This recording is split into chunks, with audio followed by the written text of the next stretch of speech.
Assalamualaikum warahmatullahi wabarakatuh. Halo teman-teman semuanya. Perkenalkan, nama saya Eka Dina. Kali ini saya akan membawakan podcast dengan tema perempuan sebagai pemimpin. Tentunya saya di sini tidak sendirian dong. Saya ditemani oleh Ketua Bidang Imawati Sukoharjo, yaitu Imawati Elsa. Gimana kabarnya Mbak Elsa? Alhamdulillah, baik sekali. Lalu sekarang kesibukannya apa nih Mbak Elsa? Sekarang kesibukannya masih ini ya, karena ini di akhir-akhir semester, jadi lagi sibuk untuk menyelesaikan tugas akhir kuliah sih sebenarnya. Sama mungkin kalau stres nanti jalan-jalan sih. Nah, kali ini kita akan membahas tentang perempuan sebagai pemimpin nih, Mbak. Bisa nggak sih perempuan itu memimpin, Mbak? Kan ini ya, kita sering mendengar tuh, kalau perempuan itu hanya makmum dan laki-laki sebagai imamnya atau pemimpinnya gitu kan. Bahkan juga ada yang mengatakan bahwa jika masih ada laki-laki, kenapa harus perempuan gitu. Menurut Mbak Elsa gimana nih? Oke, terkait perempuan itu pemimpin bisa atau enggak? Bisa, karena kalau di dalam Al-Quran itu kan ada ayat yang artinya bahwa manusia itu adalah khalifah fil ard, pemimpin di muka bumi atau wakil Allah di muka bumi ini, yang dimana di situ Allah tidak memberikan klasifikasi apakah harus laki-laki ataukah harus perempuan. Dalam hal ini bahwa seorang pemimpin itu bisa laki-laki dan bisa perempuan kayak gitu. Jadi ya perihal pemimpin itu apakah perempuan bisa memimpin? Ya bisa, asalkan dia punya bekal, punya potensi yang cukup untuk kemudian memimpin seperti itu. Iya, benar banget tuh Mbak Elsa. Sekarang gini deh Mbak, gimana sih Mbak Elsa itu bisa sampai menjadi seorang kabid atau ketua bidang nih? Apalagi di cabang IMM Sukoharjo. Bahkan dengar-dengar juga diamanahi sebagai ketua umum PDIPM Pati. Boleh dong ceritakan Mbak Elsa? Aduh, itu pertanyaan yang sedikit sulit untuk dijawab ya, tapi akan saya jawab. Terkait dengan itu tentunya terkait dengan amanah ya. Kalau memimpin itu kan memang gini, menjadi pemimpin itu memimpin itu adalah menderita gitu ya.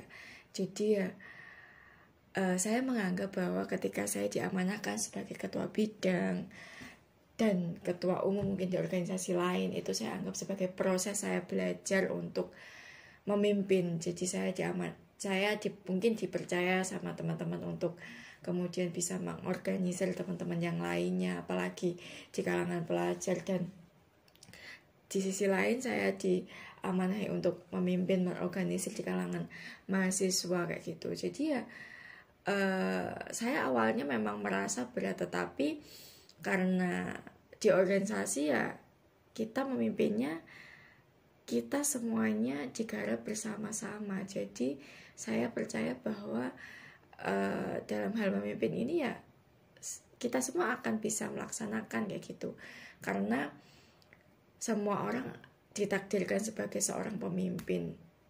Jadi terkait dengan kenapa saya kemudian menjadi ketua bidang dan di sisi lain saya menjadi ketua umum, saya anggap semua ini menjadi jalan pembelajaran bagi saya dan membuktikan bahwa saya bisa memimpin kayak gitu, memimpin mungkin di kalangan pelajar dan ini di kalangan teman-teman mahasiswa kayak gitu. Dan sebisa mungkin saya memaksimalkan potensi saya sebagai seorang pemimpin, walaupun memang tidak ada kepemimpinan yang sempurna, tetapi saya anggap semuanya belajar kayak gitu.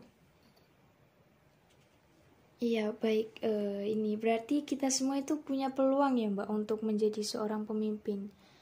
Kita di kalangan perempuan. Terus ini untuk Mbak Elsa sendiri menanggapi kalau ada orang-orang yang mengatakan bahwa kok Mbak Elsa jadi kabitnya gitu, kayak masih ada laki-laki yang lain. Itu Mbak Elsa gimana sih menanggapinya? Berbicara tentang kabit ya karena ini kabit Imawati ya, jadi mungkin diidentikan dengan perempuan kayak gitu kan. Nah di sini kan kalau kabit Imawati sendiri itu kan Imawati sendiri itu kan memang diarahkan untuk memimpin atau mengkader kader-kader Imawati biar bisa lebih progres gitu di dalam tubuh organisasi kayak gitu kan, dan lebih memberikan pembekalan terkait dengan kepemimpinan dan kemudian memberikan pemahaman terkait dengan perempuan itu ya bisa memimpin, kemudian perempuan itu juga bisa melakukan lebih dari laki-laki kayak gitu. Jadi karena memang Imawati itu diidentikan dengan perempuan, jadi sampai sejauh ini menurut sependek pengetahuan saya, jadi ya kalau tentang bisa dijadikan kabit itu ya karena kemampuan ya kita memimpin ataupun kita diberi amanah karena memang kita dirasa mampu, ataupun karena kita berjuang berdasarkan nilai yang kita punya potensi untuk memimpin kayak gitu. Baik. Selanjutnya nih Mbak Elsa, bagaimana cara kita itu untuk tetap membangun, memimpin, dan mengembangkan organisasi yang telah diamanahkan kepada kita, apalagi ini di tengah-tengah tantangan dan diskriminasi berbasis gender saat ini ya Mbak? Oke, mungkin kita tetap melakukan yang namanya kolaborasi dan kita memberikan peluang yang sama kepada teman-teman, tidak hanya laki-laki tetapi juga perempuan, misalnya dalam hal memimpin. Nah kalau dulu kan memang posisi perempuan itu memang tidak tidak terlalu ditonjolkan kayak gitu kan, tetapi sekarang kan kita sudah banyak menemui nih pemimpin-pemimpin yang perempuan, entah kita bisa melihat dari ketua DPR RI yang sekarang kayak gitu kan, terus kemudian CEO dari perusahaan-perusahaan, mungkin katakanlah kita melihat Najwa Shihab yang dia juga pemimpin kayak gitu. Dan kalau bagaimana kemudian caranya untuk tetap membangun ataupun intinya perempuan bisa memimpin itu ya yang pertama kita lakukan itu kita percaya bahwa setiap manusia ini pemimpin, baik itu laki-laki atau perempuan, dan kita harus percaya bahwa kita mampu untuk memimpin apa ya, mungkin pertama kita memimpin diri sendiri. Kalau kemudian kita diamanahkan untuk memimpin sebuah organisasi atau sebuah bidang, anggap saja itu sebagai salah satu media kita untuk belajar gitu kan, apalagi ya ini di ranah IMM, organisasi yang kemudian tidak lepas dari tujuan dari Muhammadiyah, yaitu apa? Menegakkan dan menjunjung tinggi agama Islam dengan cara dakwah kayak gitu kan. Kita mendakwahkan Islam, kita mendakwahkan terkait dengan perempuan gitu, ke sesama perempuan kayak gitu kan. Nah, kalau kita kemudian mendakwahkan Islam ini, kemudian mendakwahkan mungkin peran perempuan yang sejatinya bisa memimpin, nah itu kan lebih bagus ya. Jadi peran kita itu lebih luas gitu. Jadi dakwah yang kemudian kita sering melihat mereka yang melakukan dakwah itu dari laki-laki, tetapi kita bisa kayak gitu loh dakwah ya, walaupun sedikit kayak gitu kan. Rasulullah juga mengajarkan bahwa sampaikanlah dariku walau hanya 1 ayat kayak gitu kan.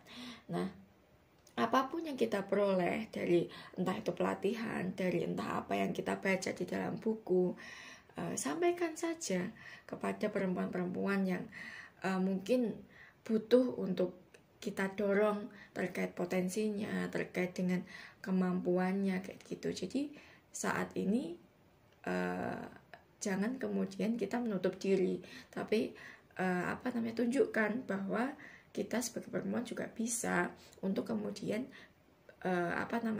berkompetensi ataupun berkolaborasi dengan laki-laki kayak gitu. Jadi sama-sama memberikan kesempatan.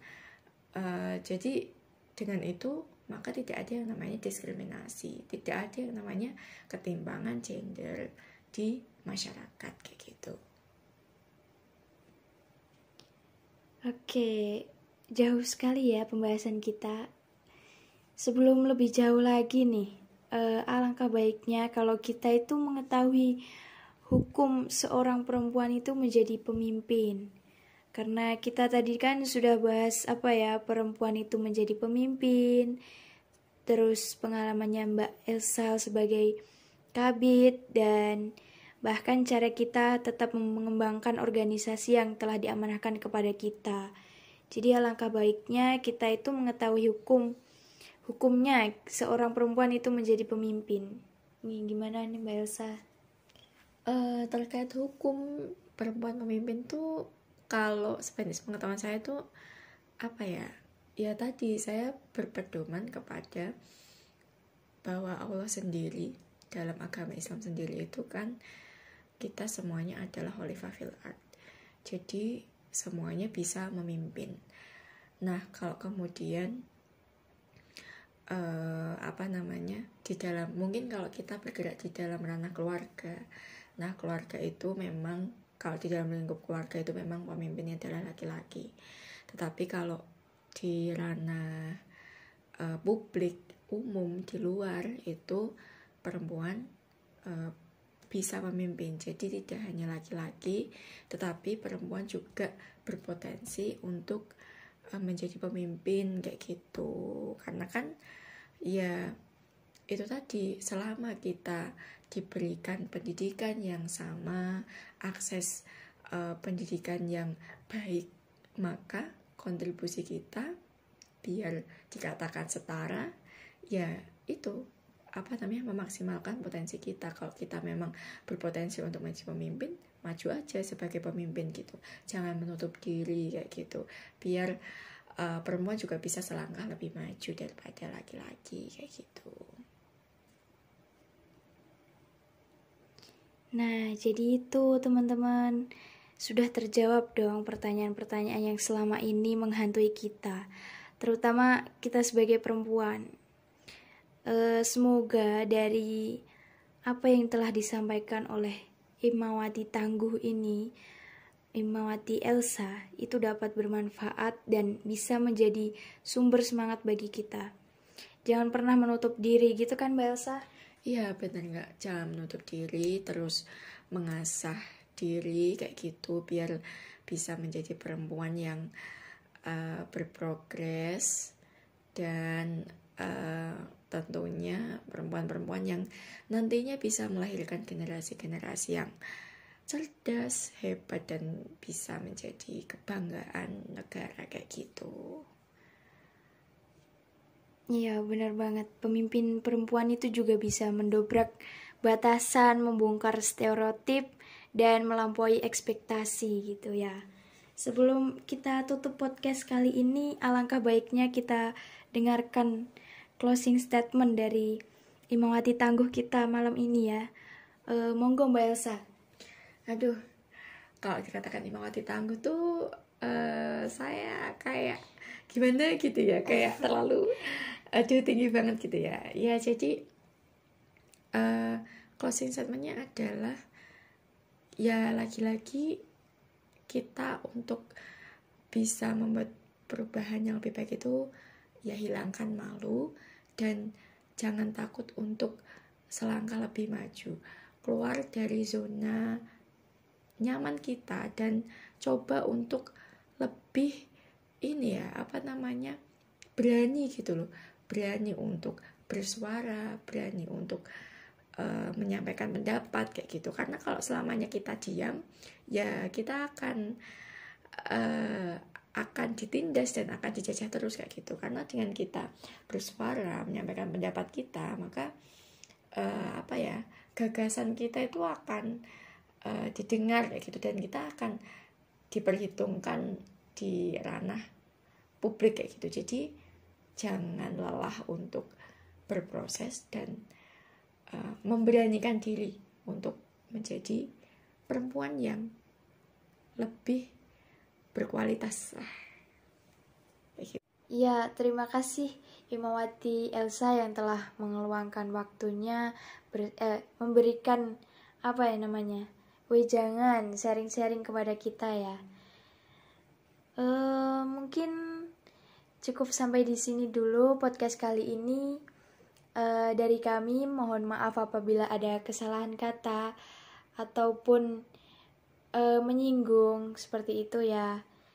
Jika masih ada pertanyaan-pertanyaan lain, mungkin bisa disampaikan melalui kolom komentar ataupun gimana ya, kita japri aja gitulah bahasanya. Cukup dari saya, sampai jumpa di podcast selanjutnya. Dadah. Assalamualaikum warahmatullahi wabarakatuh.